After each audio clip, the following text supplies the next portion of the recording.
बचा सकता। उस टाइम पे जब अजरुद्दीन, रवि शास्त्री, श्रीकांत जैसे बड़े बड़े प्लेयर्स आउट हो गए, तो एक 16 साल का लड़का आकर के पिच पे खड़ा हो गया वकार यूनिस के सामने, और वहां पर बाकी के जितने भी प्लेयर्स थे उन सबकी ये वर्डिंग है कि उससे फास्ट पिच हमने अपनी पूरी लाइफ में नहीं देखी। जितनी ग्रास थी उस पिच पे, मतलब उससे फास्ट पिच हमने कहीं नहीं देखी। इतनी तेज थी वो पिच कि किसी को बॉल ही नहीं दिख रही थी। खेलते क्या, बॉल तक नहीं दिख रही थी, इतनी तेज आ रही थी बॉल। और वो 16 साल का लड़का वहां पे खड़ा हुआ, और एक बॉल आई बाउंसर वकार यूनिस की 150 की स्पीड पे, टप्पा पड़ा और सीधा आकर के उसकी नाक पे, और खून निकलने लगा। चारों तरफ खून ही खून, उसके कपड़ों पे, उसके ग्लव्स पे, उसके फेस पे। उधर से फिजियोथेरेपिस्ट भागता हुआ आया। क्रीज की दूसरी तरफ नवजोत सिंह सिद्धू था, वो आया। सब आकर के खड़े हो गए। पाकिस्तान के सारे प्लेयर्स भागते हुए आए देखने के लिए कि भाई क्या हुआ क्या हुआ। और सब तरफ खून ही खून। उधर से फिजियोथेरेपिस्ट आया, आकर के उसने रुई रखी नाक पे खून को रोकने के लिए, लेकिन खून निकले जा रहा है इधर उधर। और फिर सिद्धू ने आकर के उसको बोला कि तुम ऐसा करो, तुम ना वापस चले जाओ वहां पर इंजर्ड होकर के, रिटायर्ड हर्ट हो करके, और वापस आ जाना थोड़ी देर में। तब तक ये जो इतने पेसर्स हैं वो लोग चले जाएंगे। तुम 1-2 घंटे बाद वापस आ जाना, प्रॉब्लम क्या है, और अगर ज्यादा प्रॉब्लम लग रही है तो हॉस्पिटल जाकर के इलाज करा लेना। तो ऑलमोस्ट डिसाइडेड था कि वो चला जाएगा।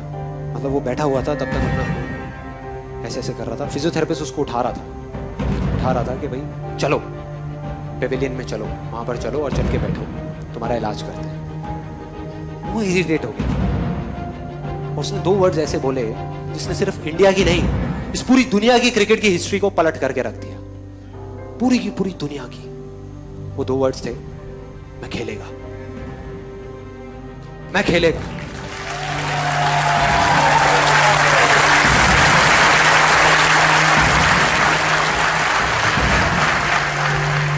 इमेजिन करो, एक 16 साल का लड़का, टीवी पे जितने भी लोग देख रहे थे, स्पेशली वुमेन, उन सबका ये कहना था कि ऐसी चीजों पे बैन लग जाना चाहिए, कि 16 साल के लड़के को अलाउ ही नहीं करना चाहिए कि इतने बड़े बड़े पेसर्स के सामने जाने के लिए कोई तरीका है, क्या कर रहे हैं। तो अगर वो पेविलियन चला जाता तो पूरी दुनिया समझ जाती, पूरी दुनिया को उस पर तरस आ रहा था सिवाय एक इंसान के, उसको खुद को, बस उसको खुद को अपने आप पे तरस नहीं आ रहा था।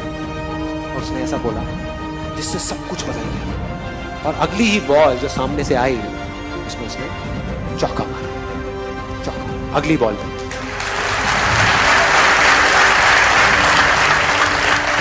और मैंने एक वीडियो देखी YouTube पे, चौका मारने के बाद किसी की हिम्मत नहीं हो रही थी कि वकार यूनिस की आंख में आंख डाल करके देख सके। 16 साल के लड़के ने आंख में आंख डाल करके देखी, आंख में आंख डाल करके। एक हारा हुआ मैच जो इंडिया हारा पड़ा था, मतलब सबको पूरा भरोसा था कि इंडिया हारेगा मैच, उस मैच को ड्रॉ करा दिया। मतलब उस मैच को बचा लिया सचिन तेंदुलकर की और सिद्धू की पार्टनरशिप। 101 रन की, 57 रन बनाए सचिन तेंदुलकर ने।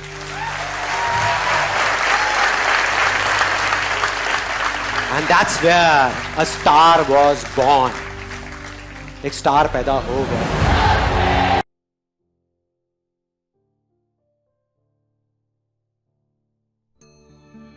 ये कहानी है 2 बच्चों की जो एक गांव में रहते थे। उनमें से एक 6 साल का था और एक 10 साल का। दोनों बहुत अच्छे दोस्त थे, बिल्कुल शोले के जय और वीरू जैसे। दोनों हमेशा साथ साथ रहते, साथ साथ खेलते, साथ साथ खाते पीते, साथ साथ नहाते धोते, नहीं धोते नहीं, ये थोड़ा ज्यादा हो गया।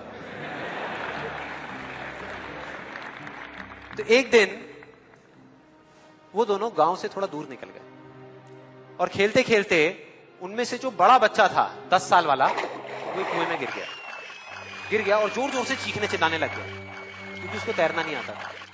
अब जो दूसरा बच्चा था छोटा सा 6 साल का, उसने अपने आसपास में देखा और उसको कोई नजर नहीं आया, उसको कोई नहीं दिखा जिसको कि वो बुला सके हेल्प के लिए। और फिर उसकी नजर पड़ी एक बाल्टी पे जिसपे एक रस्सी बंधी हुई थी। उसने 1 सेकंड भी वेस्ट नहीं किया, उस बाल्टी को उठा करके कुएं में फेंक दिया और अपने दोस्त को बोला कि पकड़ ले इसको। उसके दोस्त ने पकड़ा और वो अपनी पूरी ताकत लगा करके पागलों की तरह उसको खींचने लगा।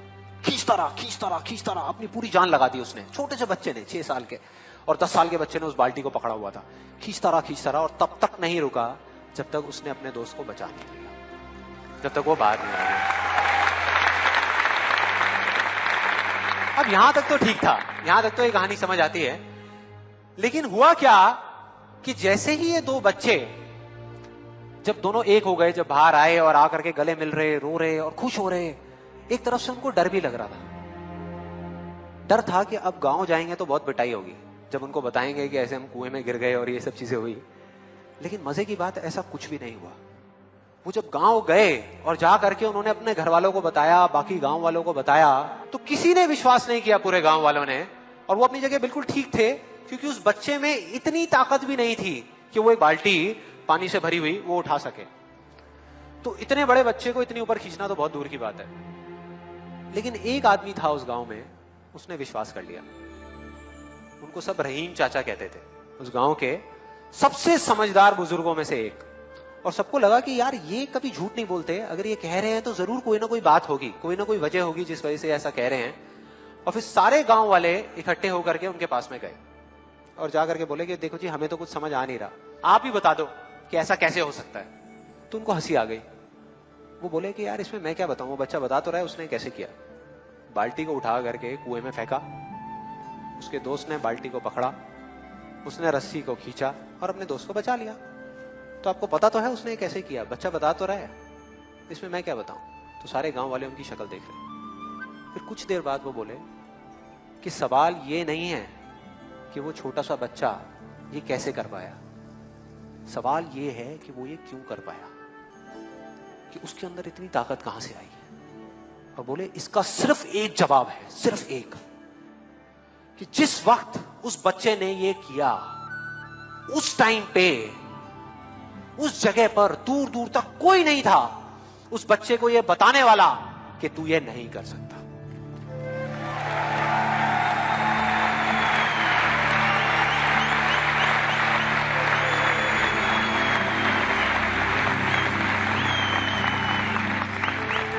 बोले कोई नहीं था, कोई नहीं, यहां तक कि वो खुद भी नहीं, वो खुद भी नहीं।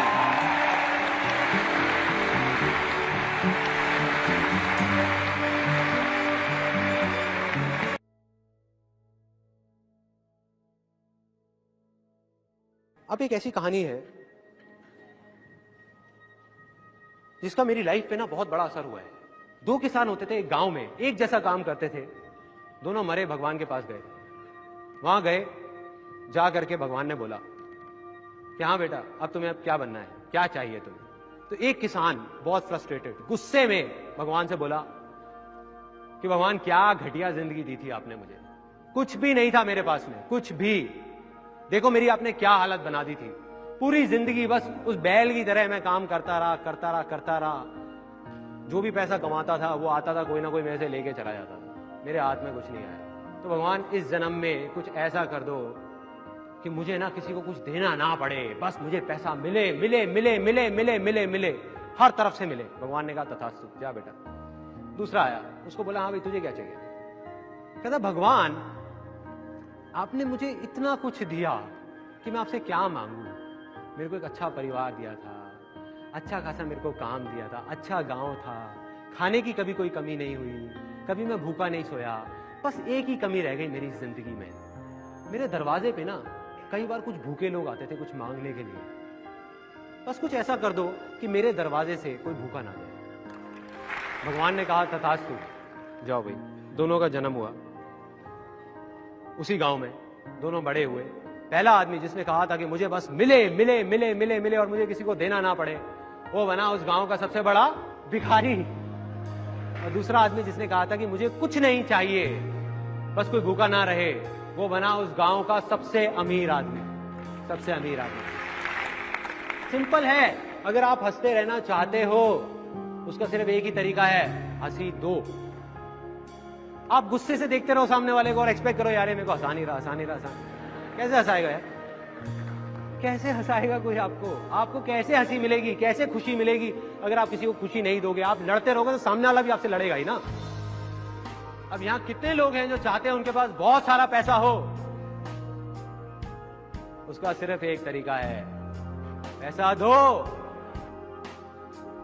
पैसा दो। पैसा कोई कैसे दे सकता है? पैसे के बारे में तो बहुत अजीब अजीब चीजें हमारे अंदर बैठी हुई हैं और बहुत गहराई तक बैठी हुई है। बाप बड़ा ना भैया, सबसे बड़ा रुपया। और कुछ लोग हैं, उन्होंने सच मान लिया इस बात को। वो सही में अपने माँ बाप से लड़ रहे हैं, अपने भाई बहनों से लड़ रहे हैं, पैसे के लिए। पैसे के लिए। मैं ये नहीं कह रहा पैसा इंपॉर्टेंट नहीं है, वो कहना बेवकूफी होगी। बहुत इंपॉर्टेंट है, बहुत इंपॉर्टेंट है। लेकिन पैसे की इंपॉर्टेंस सिर्फ इतनी है जितनी एक गाड़ी में पेट्रोल की होती है, ना उससे ज्यादा ना उससे कम। बिना पैसे के आपकी जिंदगी की गाड़ी नहीं चलेगी, ये बात सच है। चारों तरफ पेट्रोल ही पेट्रोल, पेट्रोल ही पेट्रोल, पेट्रोल ही पेट्रोल। इतना पेट्रोल कि किसी के बैठने तक की जगह नहीं है गाड़ी में, सांस लेने तक की जगह नहीं है। एक दिन हल्की सी चिंगारी लगती है, आग लगेगी और खुद ही जल के मर जाएंगे। हो रहा है, चल रहे हैं वो लोग। दुनिया की नजर में वो सक्सेसफुल हो सकते हैं, अपनी नहीं, अपनी नहीं। और मैं कोई थ्योरेटिकल बात नहीं कर रहा। अगर एक तरफ आप एक आदमी को रख दो जिसके लिए पैसा ही सब कुछ है, जो बहुत सेल्फिश है और उसके पास बहुत सारा पैसा है, मान लो, लेकिन सिर्फ पैसा है और कुछ भी नहीं है, कोई खुशी नहीं है, कुछ नहीं है, ना वो खुशी देता है ना वो खुश होता है। और दूसरी तरफ एक ऐसा आदमी है जिसके पास पैसा चाहे थोड़ा सा कम है, लेकिन उसका सिर्फ एक काम है, दुनिया में हंसी खुशी बांटना। तो ऐसा आदमी जो हंसी बांट रहा है, खुशी बांट रहा है दुनिया में, उसके पास पैसा चाहे कम हो, वो लाख गुना ज्यादा सक्सेसफुल है ऐसे करोड़पतियों से। इसको असली सक्सेस बोलते हैं। और दूसरी तरफ ऐसे लोगों को लाके यहां पे खड़ा कर दो जिनके पास पैसा बहुत है, लेकिन अंदर से देने की हिम्मत नहीं है, शेयर करने की हिम्मत नहीं है, खुशी की हिम्मत नहीं है, खुशी देने की, हंसी देने की। वो यहां पे खड़े होकर के किसी की आंख में आंख मिला करके बोल नहीं सकते कि मैं सक्सेसफुल नहीं बोल सकते।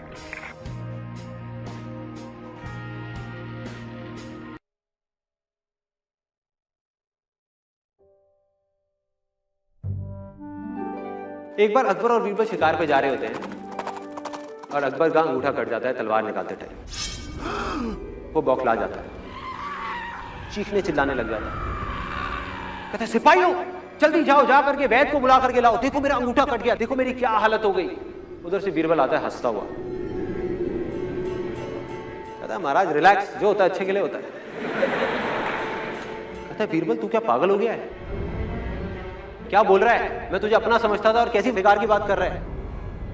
एक काम करो सिपाहियों, वैद्य को छोड़ो, पहले इस बीरबल को ले जाओ, ले जा करके उल्टा लटका दो इसको पूरी रात के लिए और इसको कोड़े मारते रहना और सुबह सुबह फांसी दे देना।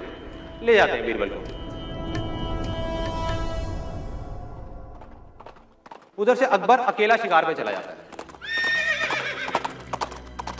उसको कुछ आदिवासी पकड़ के ले जाते हैं और उल्टा टांग देते हैं। अब वहां आदिवासियों का डांस चल रहा है। इतने में एक आदिवासी की नजर पड़ती है उसके अंगूठे की तरफ। कहते कि अरे यार ये तो अशुद्ध है, इसकी हम बलि नहीं चढ़ा सकते, छोड़ दो इसको। अकबर को छोड़ दिया जाता है। अब अकबर रो रहा है, सुबह का टाइम हो चुका है, उसको लगता है कि अब तक तो बीरबल को फांसी लग गई होगी। चीख रहा है, चिल्ला रहा है, बीरबल बीरबल बीरबल, भागता हुआ आ रहा है। आके देखता है कि बीरबल को बस फांसी लगने ही वाली है, रस्सी लग चुकी है। जाकर के बीरबल के पैर पकड़ लेता है, कहता है बीरबल मुझे माफ कर दो, तुम ठीक कहते थे, जो होता है अच्छे के लिए होता है। देखो आज तुम्हारी वजह से मैं जिंदा हूं और मुझे देखो कितना घटिया इंसान हूं, मैंने तुम्हारा क्या हाल बना दिया। तो बीरबल टूटी फूटी हालत में बोलता है, कहता है नहीं महाराज, जो होता है अच्छे के लिए होता है। अकबर एकदम चौंक जाता है, कहता है बीरबल तू क्या पागल है क्या बोल रहा है, जो होता है अच्छे के लिए होता है, इसमें क्या अच्छा है? कहता है महाराज इसमें यह अच्छा है कि अगर मैं आपके साथ गया होता तो वो लोग मेरी बलि चढ़ा देते।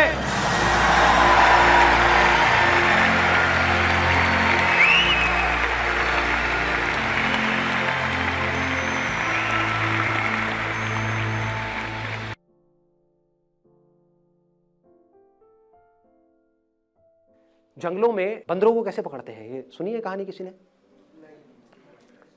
वो लोग क्या करते हैं, एक बॉटल लेते हैं जिसका मुंह आगे से छोटा होता है, उसमें कुछ चने डाल दिए, अब उस बॉटल में छेद कर दिया, उसमें एक रस्सी बांध दी और एक पेड़ से बांध दी। अब एक बंदर आएगा वहां पे उस चने के लालच में और उसने अपने अंदर हाथ डाला, मुट्ठी बंद कर ली, वो चने उसके हाथ में आ गए। अब वो अपना हाथ बाहर निकाल रहा है, लेकिन क्योंकि मुट्ठी बंद है और उसका बॉटल का मुंह छोटा है तो हाथ बाहर नहीं आ रहा है। अब वो तड़प रहा है, फड़फड़ा रहा है, रो रहा है, चीख रहा है, चिल्ला रहा है, लेकिन अपनी मुट्ठी नहीं खोल रहा है। अगर उस चने को वो छोड़ दे तो वो आजाद है। कोई और नहीं बांध रहा है उसको, उसका खुद का लालच ही उसको बांध रहा है।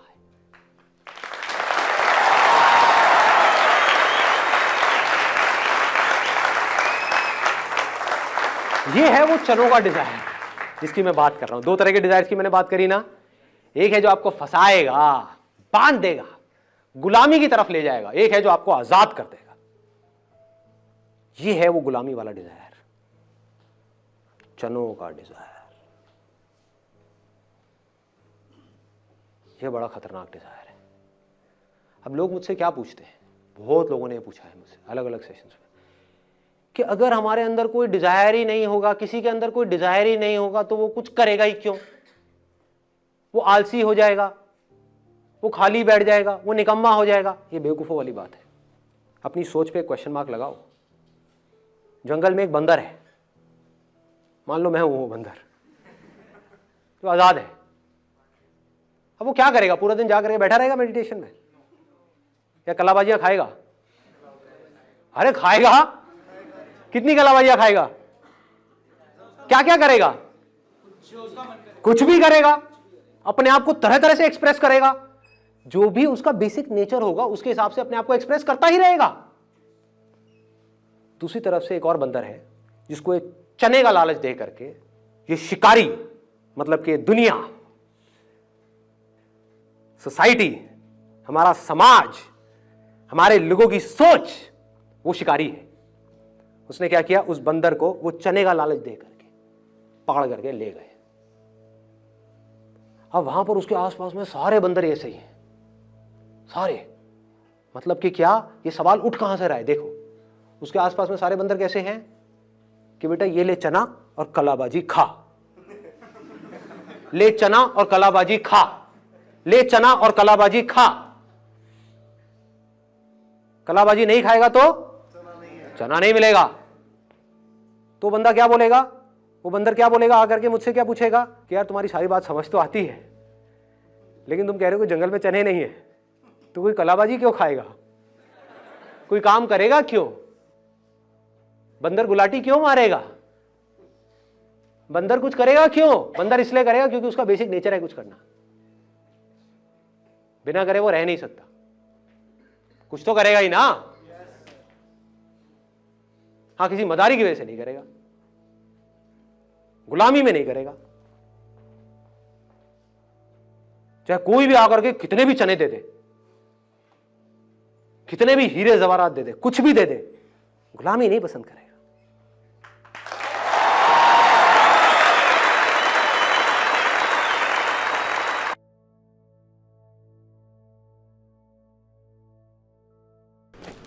ये कहानी है 1938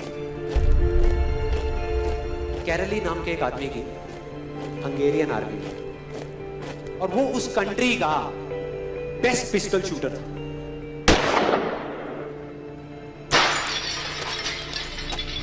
जितनी भी नेशनल चैंपियनशिप्स हुई थी उस कंट्री में, उसको वो जीत चुका था। और सबको ऑलमोस्ट कंफर्म था कि 1940s में जो ओलंपिक्स होने वाले हैं उसमें गोल्ड मेडल केरली को ही मिलेगा। और उसने सालों से ट्रेनिंग करी थी। उसका एक ही सपना था, एक ही फोकस था कि मुझे अपने इस हाथ को दुनिया का बेस्ट शूटिंग हैंड बनाना है, बेस्ट बनाना है, बेस्ट बनाना है। और वो कामयाब हो गया, उसने बना लिया बेस्ट शूटिंग हैंड। सिर्फ 2 साल का फर्क था। और सही 1 महीने बाद अभी ट्रेनिंग शुरू करती है इस हाथ की।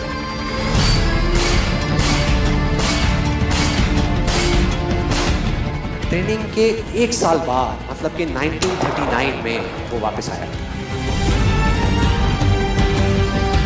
नेशनल चैंपियनशिप्स हो रही थी वहीं पे हंगरी में, और बाकी भी बहुत सारे पिस्टल शूटर्स थे वहां पर।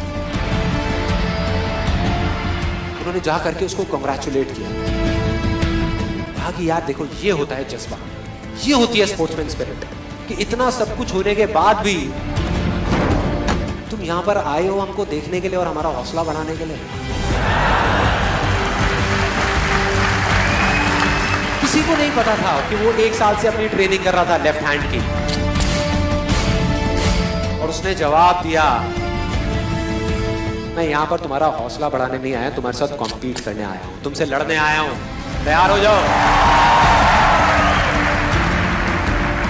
और कंपटीशन हुआ।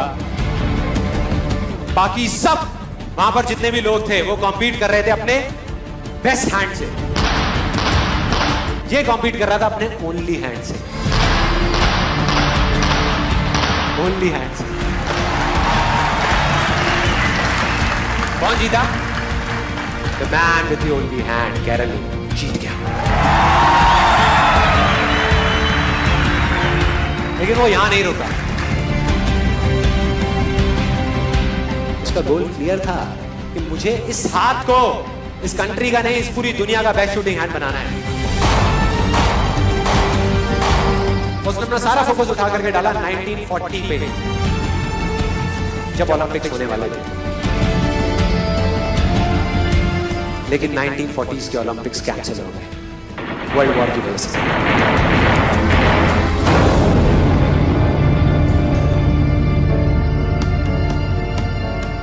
उसने अपना सारा फोकस उठा करके कहां डाल दिया? 1944 में जो ओलंपिक्स होने वाले थे उसके ऊपर। वो गया, पूरे वर्ल्ड के बेस्ट शूटर्स आए हुए थे जो अपने बेस्ट हैंड से कंपीट कर रहे थे, और ये अपने ओनली हैंड से कंपीट कर रहा था। और कौन जीता? The man with the only hand.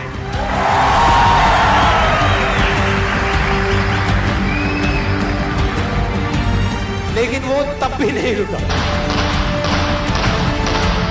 1952 Olympics, दोबारा कंपीट किया उसने, और इस बार गोल्ड मेडल कौन जीता? कैरली। 4 साल बाद दोबारा से, और पूरी की पूरी हिस्ट्री को बदल करके रख दिया ओलंपिक्स। इस पर्टिकुलर कंपटीशन में उससे पहले किसी भी एथलीट ने लगातार 2 गोल्ड मेडल्स नहीं जीते।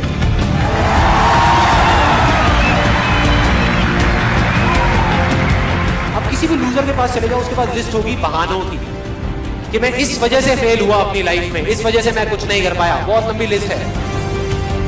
और दूसरी तरफ विनर के पास चले जाओ, उसके पास में 1000 वजह होगी वो ना करने की जो वो करना चाहता है, सिर्फ एक वजह होगी वो करने की जो वो करना चाहता है, और वो कर जाएगा। तो भाई अगर ये वीडियो आपको पसंद आया तो अपने दोस्तों के साथ, जिन्हें बड़ा भाई मानते हो, ये वीडियो शेयर करो और उनको भी वीडियो दिखाओ।